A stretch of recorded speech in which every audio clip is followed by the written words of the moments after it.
Danny, so you're 7 unbeaten now. Do you feel like you've got some really good momentum behind you? Yeah, I think it's important after that bad week. We call it a bad week because it was a week and it was bad. So it was a bad week with three very iffy results, which knocked us off track a bit. And it was important after that we didn't just bounce back, but we come back sort of firing, which we've done, just to let the other clubs know that we weren't going anywhere. And I think the boys are in a really good role. But like I said, not a massive believer in form, because going into that bad week we were on fire and no one would have predicted those results. So we've got to make sure we're on our toes, and it's the old saying, take each game as it comes. Solihull next on Saturday, a team you know very well from last season's playoffs. Do you feel like you're better equipped this season to take them on? I think so. I think if you're looking at it like that, with the manager now, we all the players now are on the same page. They know how he wants the team to play. So there's no excuses from the boys now. They know what's expected of them, how we want to set up, how we play. We don't.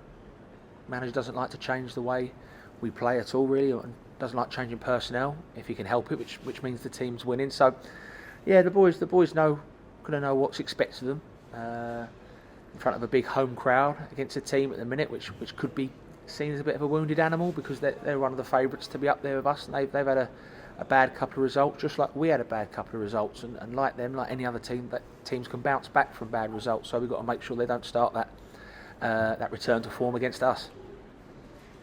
Have they changed much from last season? Not really. No, I think they've got different centre half in. I think the lad Howe's been injured. Osborne went off injured the other night, I think. And a lot of those lads played a lot of time on a heavy pitch in the FA Cup game, so they'll be feeling leggy. But I'm sure Ned Ardley will manage them right in these next coming days to make sure they're all fit and raring to go here, because I'm sure that we'd all like to win the FA Cup, but I think Solihull, like ourselves, where their priorities on the league, and they're going to be bang up for it Saturday. Yeah, of course, they were taken to extra time and penalties in midweek. Does that give you a little bit of an advantage, fitness-wise? You'd like to think so. But squads nowadays aren't 11. They're about 20 odd. So they all have players. They've got a very strong setup there. They'll have players to rotate, no problem. I mean, some of the players that come off the bench the other night for them were really strong and would start in most teams in this league. So, and I'm sure people would say the same about our squad. So, no, I think he'll make a few changes. And yes, we're hoping, obviously, that they are a bit leggy. The ones who play again Saturday, who played the other night, hopefully are a bit tired and a bit leggy and a bit disappointed and gutted still, because to lose on penalties in any competition is a bit of a sickener. And hopefully, we can take advantage of any sort of negative thoughts in their minds still overlapping from the Hartlepool game. Yeah, what are you expecting on Saturday? And obviously, you've had a good look at Solihull over the this season and the last few seasons. What can we expect from them this weekend? A good footballing team. If Osborne does play, he makes them tick. In deep areas, he gets on the ball and really sort of manipulates it well and sets off attacks. And then you look at the little lad Sabara, been a good player at this level for a couple of years now, and you got Dallas Reed, and the lad Kelly. They signed from Maynard, so going forward, they're certainly not short of options. And we have to be on our toes, certainly defensively. Because I think last year, obviously, we had another one of those disappointed days with decisions going against us, without saying too much, with bad tackles, etc. So at 2-0 up when a man sent off, then obviously they turned the screw on us, and fair play to them. They put us to the sword in the end. But so I think, like always, there's always a little bit of payback, hopefully, from our side this year. And if you were to win, that'd be a 10-point gap over Solihull, that's quite a gap, isn't it? So early on in the season, especially when Solihull expected to be up there as well this season.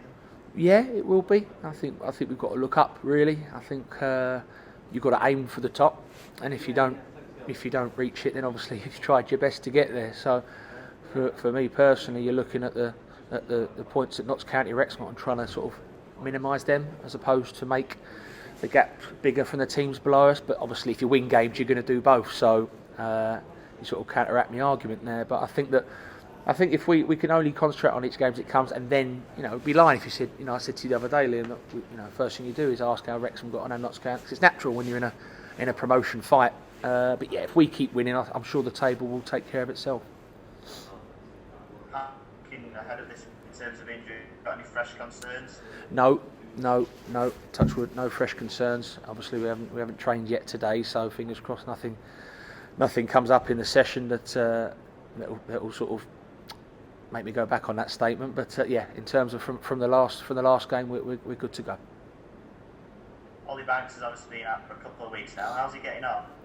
He joined in the warm-up on Tuesday, which isn't a big news flash because a lot of lads when they come back from injury do that just to get them be feeling part of the group again. But yeah, I'm still thinking it'd be a couple of weeks, but it's certainly looking better now than it did do when he first come off at York. I think we all thought, oh no, this could be a good couple of months, but hopefully now it could be around the month mark from when he did it. So back before Christmas, hopefully? Definitely, yeah, definitely. And any update on Kwasi Asante? How's he getting on as well? Yeah, Kwasi joined in the first half of training on Tuesday, and he is full training today, and I would imagine he's available for selection Saturday. That's a boost then to have him back in the fold? It is a boost, I think by his own admission, and everyone, we all wish he'd be available for more games. There's no one more frustrated than Kwasi with that, because when he's firing and he's fit, whether he plays right up top or a bit deeper as a 10 or wider, he's a goal scorer, and he's a very experienced player at non-league now. He knows where the back of the goal is. So to have him available for the manager's selection is a massive boost for us Saturday. And Manny Oyeleke, is he edging towards getting back in training yet? Well, yeah, no. I spoke to Manny yesterday, and it's the old famous saying, getting there. I'm getting there, which is always positive. So I think we're looking the new year for Manny, but the positives are there with him. He's going well with his rehabilitation, and we all know Manny's another one. We wish he'd been on the pitch a lot more than he has, and he's ever so frustrated with that more than anyone. Like Kwasi, these lads want to play football, and sometimes you can't help what your body does to you. Sometimes out of your hands. But when he's fit and fine, he's another one who's one of the best midfielders in the league. So yeah, we'll assess Manny as the weeks go on, but I would probably think new year for Manny. Do you think he might have to go out on loan, similar to sort of Danny Rowe, just to sort of get some minutes under his belt? Maybe it's difficult nowadays because there isn't the old-fashioned reserve leagues, which had a game every week, in the old days, and so it's a tough one because it sometimes you don't want to go out on loan. You want to go, no, I'm fit. I want to get in this team as soon as possible, and I completely understand that. But sometimes you have to sort of weigh things up. With certain injuries, you think, do you want them going down a level where there'll be more contact and the pitches won't be as good? I don't mean that in a snobby way at all. It's just how people talk. Certain players who are a bit more robust go, no, they'll go out. They need to get beaten up and bruised and battered and to test their body and see if they're up for the change when they come back. So we judge each player on its merit with that, and that'll be a discussion I would imagine the manager have with all injured players when they come back from their long-term absences. And Lucas Kovalar, how's he? Yeah, another one. He's getting there. So, what's great for us at the minute, we've got. Not it's great that we've got a goalie injured, but we've got two goalies that are very, very, very good for this level. I think we all know that. And Lucas is getting close to fitness. And I think if when we first signed Lucas, you'd say when he's back to fitness, he won't just walk back in the team. I don't think many people would believe, the quality of player we got in Ross that came in during that time initially as a number 2 to push Lucas. Lucas got injured. And now Ross is the main man, and he's the one who needs to be dislodged. So, like we all know in this league, you need people who score goals, you need people who can create things, you need a good goalkeeper, and we're lucky we've got 2 of them. Yeah, it's going to be a good battle between those 2 over the coming weeks and months, isn't it? Yes, it is, and it's like all goalies really. They're all in it together. Lucas has been fully supportive of Ross since he's been in between the sticks, and when Lucas was in goal, Ross was fully supportive of Lucas. So.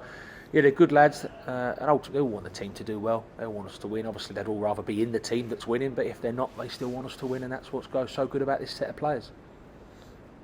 Anything happening transfer-wise, ins or outs? No, nothing to report, Liam, on that, mate. Nothing to report. We've had a busy week with watching oppositions, and I think the gaff went to watch Wimbledon and Hartlepool. Sorry, we've got on in the office this morning. I think Gary went to watch that the other night, so we've been watching games and just focusing on the here and now the next couple of weeks with the players we've got, who at the minute are doing more than a good job. Just with the World Cup starting, obviously the Premier League pauses for 6 weeks and the Championship pauses for about a month. Does that present an opportunity to sort of maybe look at players who perhaps ordinarily you might not be able to get, because those clubs might think, well, we could let them out for a month or so and get them playing some games? Does that present an opportunity maybe?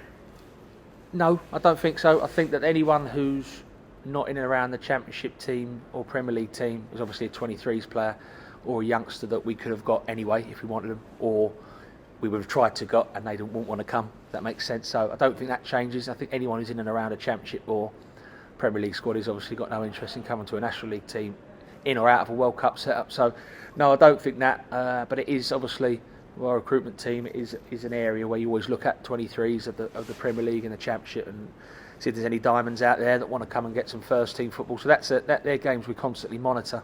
But at the minute, there's no one to report in terms of incomings or outgoings. Just finally then, who's going to win the World Cup? England.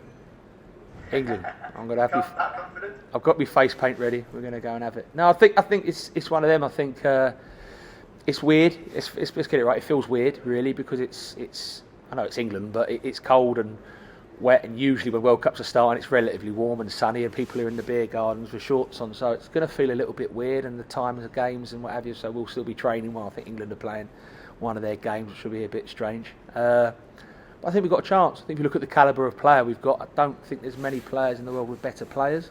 Not just saying that because I'm being biased. I just think the quality of the players is fantastic. And I think if you look at Gareth Southgate, he's had 2 tournaments. We've had a semi and a final. It's unheard of for us over the last decades. So no, I think we've got a real good chance. For me personally, I'd be really disappointed if we didn't get to the semi-final, and anything after that's a bonus.